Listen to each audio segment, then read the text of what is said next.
Zip tapping in.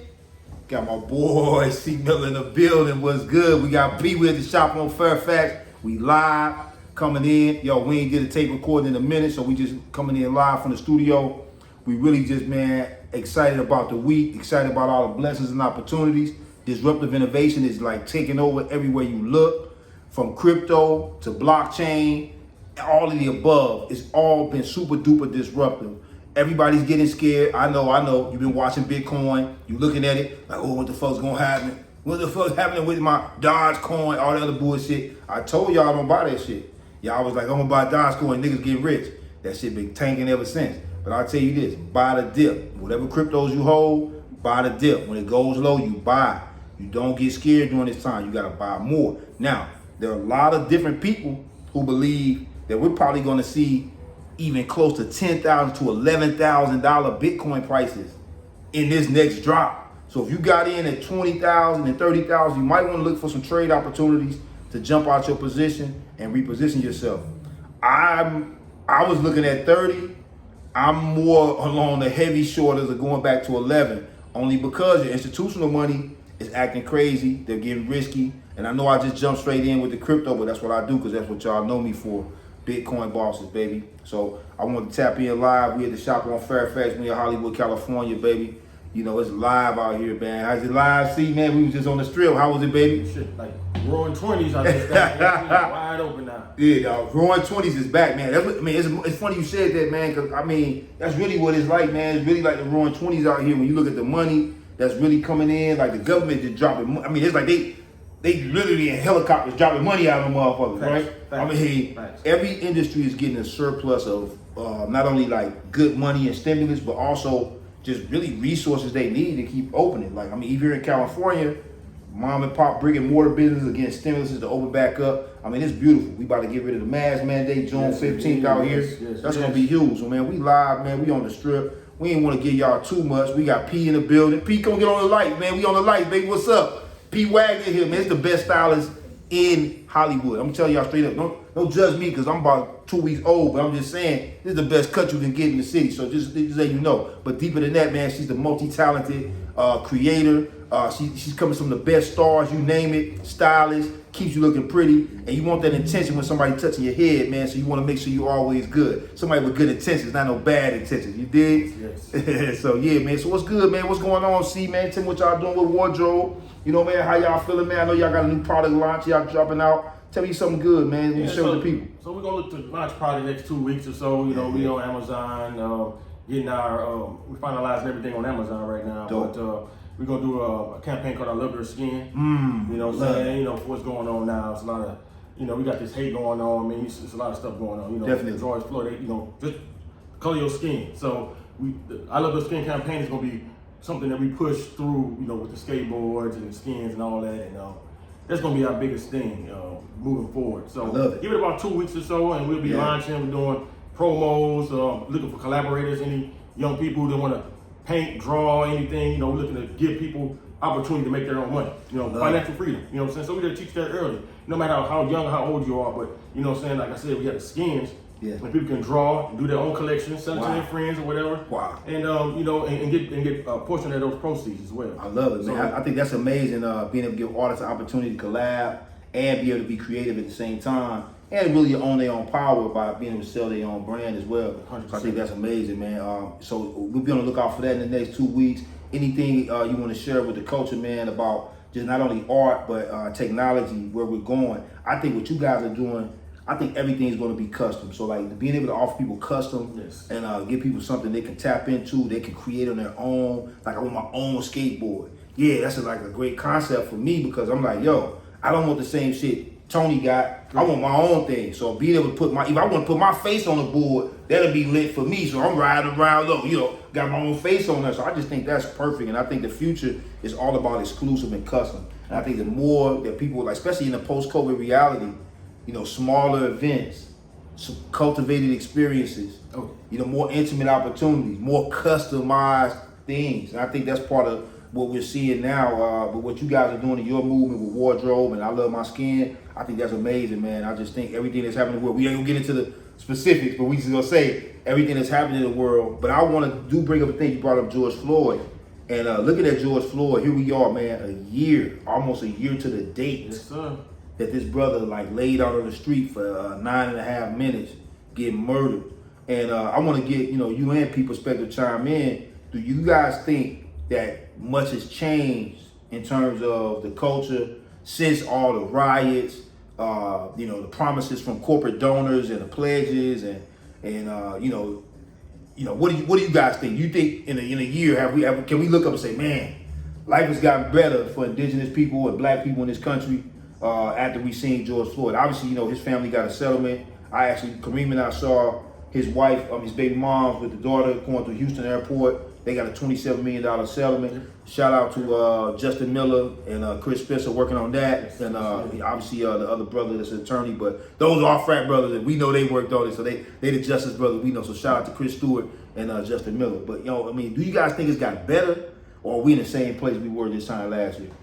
I mean, me personally, I tell folks all the time, man. When you're dealing with a country that kind of has been built on, so we came to this country, we weren't people anyway, what I'm saying, the Constitution. So, you can defund the police and all the rest of this stuff. You got a group of people that don't want to see us win no matter what. So I know after George Floyd, of course, a lot of people's eyes are open, but I think the other side is now more emboldened. You know what I'm saying? The Trump and now, they shut down the opportunity to have Trump, them actually looking to the insurrection. The Senate shut that down. So they said, we don't want to look into it. Clearly saw what the hell happened, but again, it's in plain sight. You can just watch how people move. Watch how police are still killing us. It's just something that we're gonna have to figure out how to get deeper. It has changed a little bit. Like I said, opens people's eyes, but at the same time, George Floyd, Derek Chauvin was found not guilty. Definitely. And that same day, somebody got shot in the back of their head by a police officer. Fleeing police. And they said that was justified. And a guy sat on TV and sat there and said, you know what? I don't care if he was standing still. Jesus Christ. We're still that's how bold they are now. So them bold, it's still bold. Just hold your seats. Shit. I think it's still it's gonna get a little more rowdy, but just hold your seats and stay positive. What's up, Pete? What you feeling, Pete? Actually, I think that the whole part of since George Floyd and all these companies, to me it's just kind of like, oh, let me give them an opportunity, let me give them a chance, but not in a genuine way. I just feel like they was these major corporations had to make these changes, and they did it a little bit, to me, I think they just do it kind of like, they do when these companies do these gay pride campaigns. You know what I'm saying? Mm-hmm. Like they just throw a rainbow on anything. Oh, here you go, you know? Absolutely. And it's like, actually, we'd rather just wear normal things. But that's real. You know what I'm saying? So to me, it was like the same thing. Yeah. As you can see, the racism, the world opened back up, and the first thing the other races want to do, or everybody, but the things that are happening is just, to me, it's not getting any better. No, I appreciate. I appreciate y'all insight, because I think when you look at the overall, by and large, of what we dealing with, let's see if we get a good angle, y'all. We in the studio trying to get our chops together, baby. We getting it together. Hold up. So when we look at the fact that we really we coming through. Let's do over something. Yeah, we coming into a time where we really looking at. Come on the front. Yeah. We right here. Yeah. Now there we go. Now we looking good. You know what I'm saying? All right. So look, and really, but we coming to a time where I think people really waking up to the construct of the bullshit, right? Like we knew it was bullshit, but when you see the construct playing out over and over, what really was obviously coming from Ferguson, Mike Brown Jr. And I talk about that a lot on this show, just because I know Mike Brown Sr. Shout out to him. Shout out to all the people in Ferguson, the freedom fighters.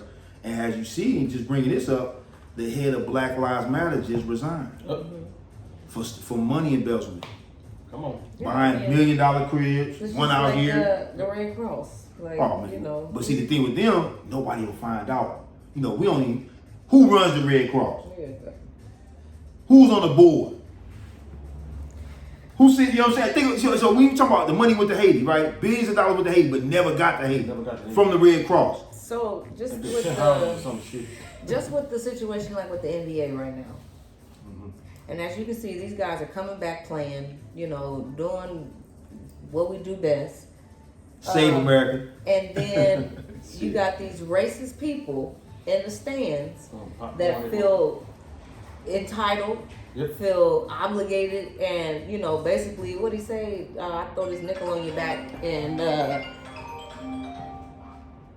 you know, I throw this nickel on your back and make you dance in the street, or you know, something he said. But you know, like, and then you spitting on people and throwing stuff like, you know, this isn't getting any better. Right. But these people feel like, you know, oh, I done bought this ticket, I done did this, and now you out there playing. It's like, yo, that's not. And it come a time, and I just think That's how I could say it's not getting any better. Like, you know what I'm saying? So, you know- the world opening back up, gang people allowing people to come, and then the first thing I want to do is just be overly racist. Yeah. and it just boils down to when you look at the end of the NBA season. And I said this, I said, man, it's a COVID. I said, it's a tremendous opportunity for these players to say, fuck basketball right now. Right. Like, you heard Kyrie Irving, and they tried to call him crazy, but he was the one that really was on it. Like, man, we got issues that are bigger than basketball right now. Right. And they get to a point where it's almost like, man, fuck sports to a degree. When we got All babies of being them. killed, All all of them. Like, And all the African American colored people got together It's a wrap. in all sports It's a wrap. and said, we not going. For one, you already know the racist white people are already telling you that they only want to watch us on the court anyway. Period. Because of the way they talking. shut up and play. Shut up and play. That's Get it. up out Don't there and talk do about that. Don't talk nothing about else. nothing Don't talk else. about Like, nothing you know else. what I'm Shut up saying? and dribble. Come on. So, Yeah. I mean, what sport do you think that we really want to watch, you know, like, without black people?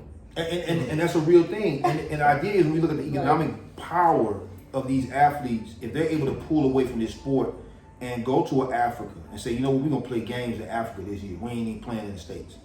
What does that change? Obviously, you got workers. What I saw was during COVID, and I talked to you about this many times, Pete, what about the people that work at Staples Center? What about the people that work at the Georgia Dome who are not able to go concert, who feed their family? They feed 6 people off that. I got Get your client- Budweiser. I got a client that, you know, that's what she did. I mean, she worked at all these stadiums. That was her job. And, you know, thank God for whatever is being in place. But, yeah, like, she just now being able to go back. And now she's like, you know, well, I'm just going to go do the baseball because it's outside, it's open. You know what I mean? Like, I mean, and again, by and large, again, we talk about pandemics.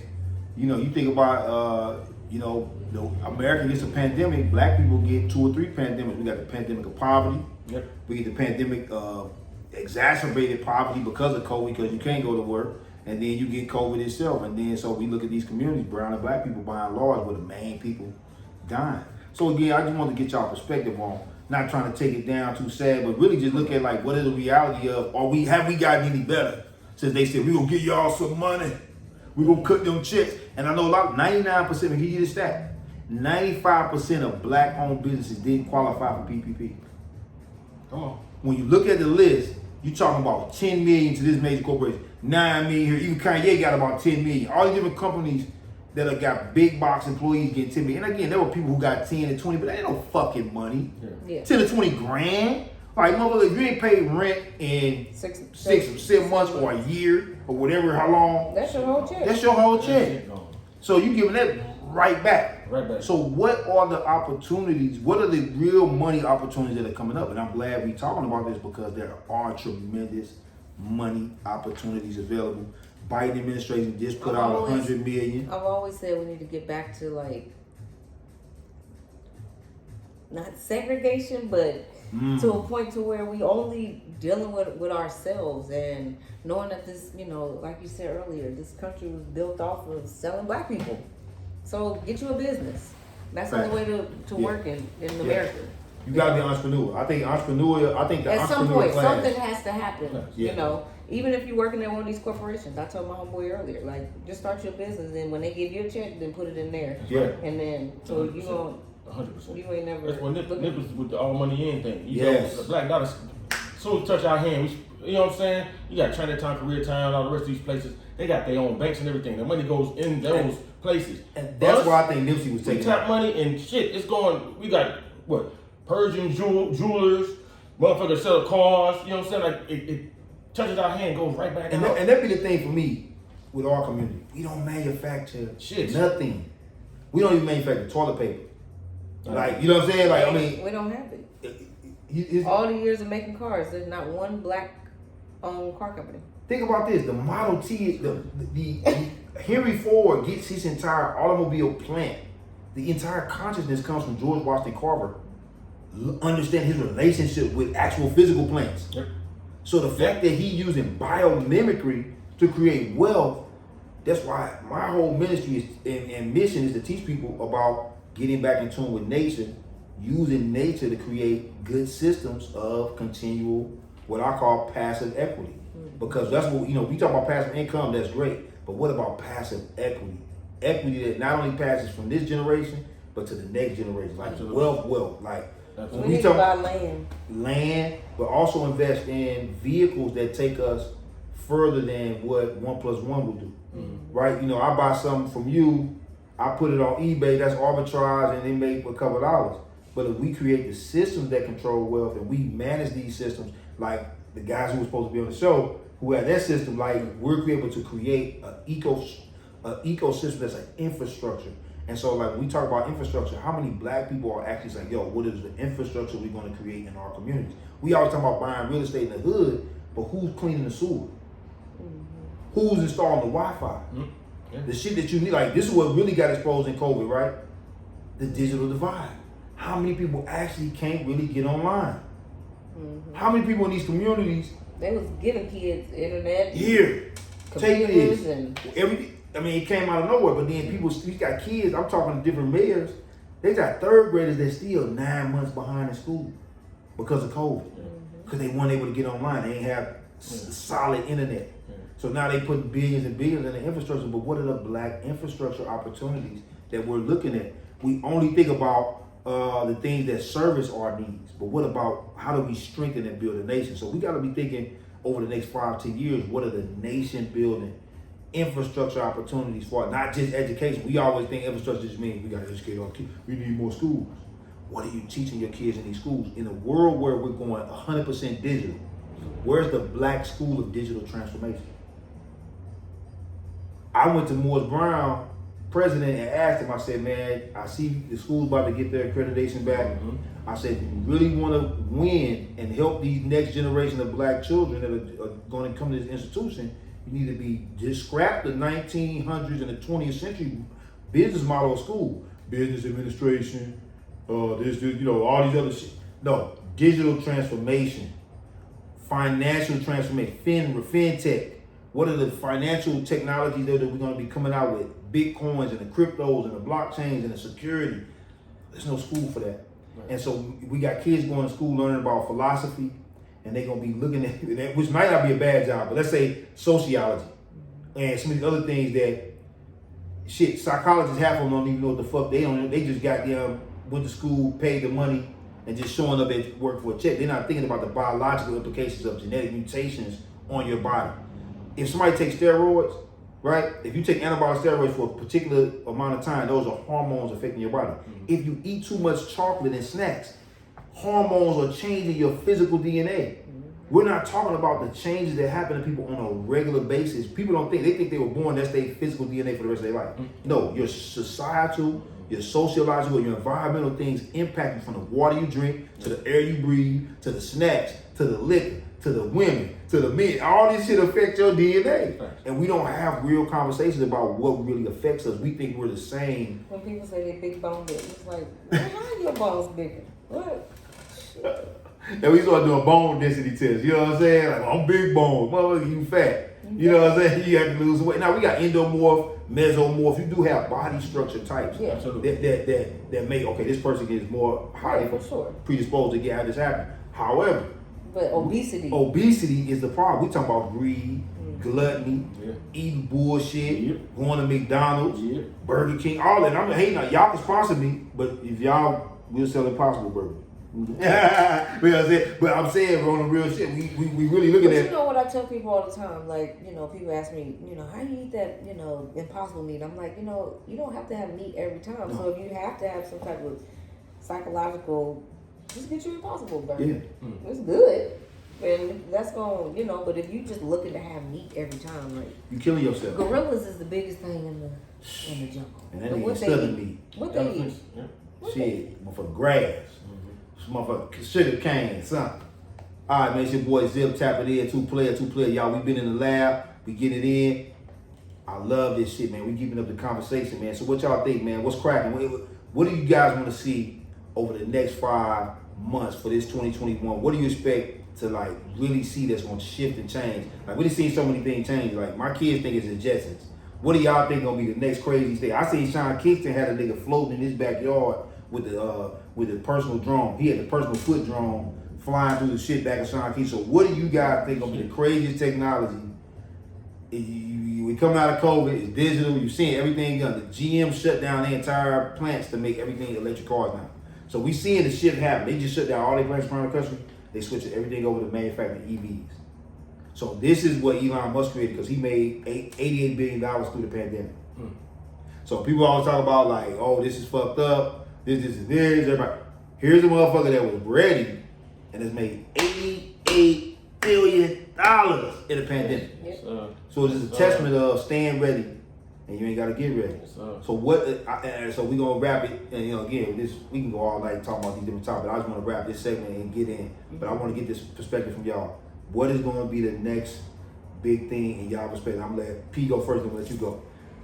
What do you think, P? Next 5 months, what's gonna be the disruptive innovation? Cornell got a cheat sheet, so I'm gonna let you go first. And he been said some crazy shit.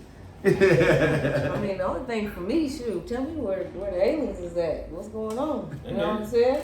I know. Listen, I know. Listen. I'm ready for this question. Yeah, don't be scared. Ezekiel's wheel. You know, it's interesting, man. It's funny you brought up aliens, man, because you know, have y'all heard of Project Bluebeam? No.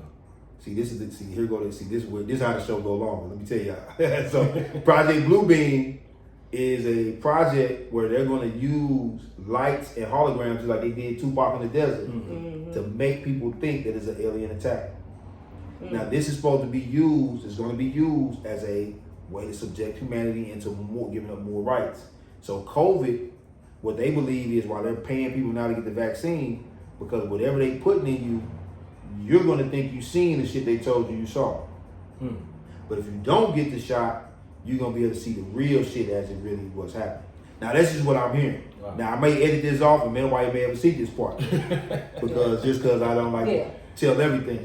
However, that's what I heard. And so if you think about it, they're offering commutations on sentences I was on for the people radio. to take the vaccine. I was listening to the radio today.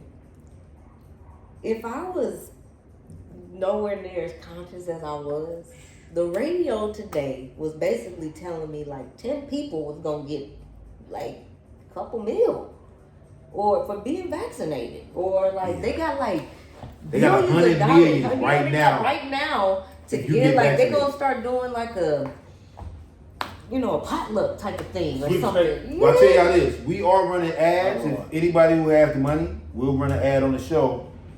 For that. So just the email. price is right. That don't mean we dead. I'm just saying. Now look, pay attention. So I'm just saying, like, that's some crazy shit though. Yeah, it is. Look, they said California giving out $100 million.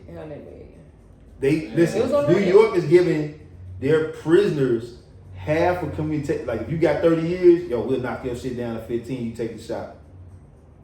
What the fuck is in this shot, man? Right. This is my thing. When has the government ever been so generous? Man. When have they ever been like, we want to give you something? Especially for black people.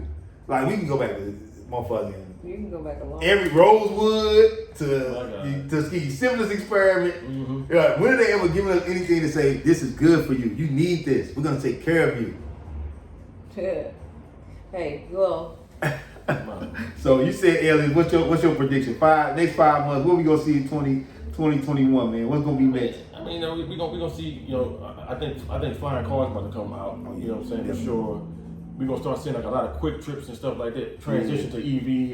Yeah. They're gonna take them gasoline pumps out. We're gonna start seeing a big transition with that. Yeah. They don't have enough of them. No, You know, people it's are not actually enough. trading their electric vehicles in because they don't have enough Yeah. electric charging stations. So that's gonna be something big. So that's the next infrastructure opportunity as well. I think when we talk about people looking at business models, servicing EV charging stations. If you an electrician or any type of electrical service right now, Jump. you're gonna work for the rest of your life. Jump. Yep. Because anything electric, if my shit shut down now, oh Nick, call the electrician. Like he gonna. So I'm actually looking for an apprenticeship. Any electricians out there, let me learn. Cause I don't give a damn. I like to learn. I want to know the shit for myself. Like I'll go to school for that shit. I'll work with a nigga for fun. Like how Kim Kardashian said she gonna do 4 years of fake law school, and then I'll be that nigga. Like let me do that. Like you know what I'm saying? So I think that's gonna be huge. so you said people are trading in their electric cars? Yeah, because it's not enough EV infrastructure. Yeah. So that's again going back to the infrastructure. So it's going to be even more money coming in the standard. So that's my pick. I just think, obviously, futurism, I'm big on any new changes, but I think money-wise, we're about to see the biggest wealth, not only transfer, but wealth that we've ever seen. Like, you call it the roaring 20s. We literally in the roaring 20s. Like, this shit is like, it's insane. We were in Hollywood today. I mean, you can smell the money. I seen like 5 mule sayings coming down the hill. Like, you saying half a ticket. Like, you know what I'm saying? Like, this is real money. You know what I'm saying? So, man, I appreciate y'all tuning in. Hey, this been us, man. Thank y'all for joining the pod, jumping on with your boy, two player. I got 2 players with me. Yo. Y'all check out Paris Wagner on IG. Check out Wardrobe Galaxy on IG. I love my skin. New campaign. We about to really turn it up a notch. We see y'all. We hope y'all see us. Put your 3D glasses on because we coming. 2 player. We on?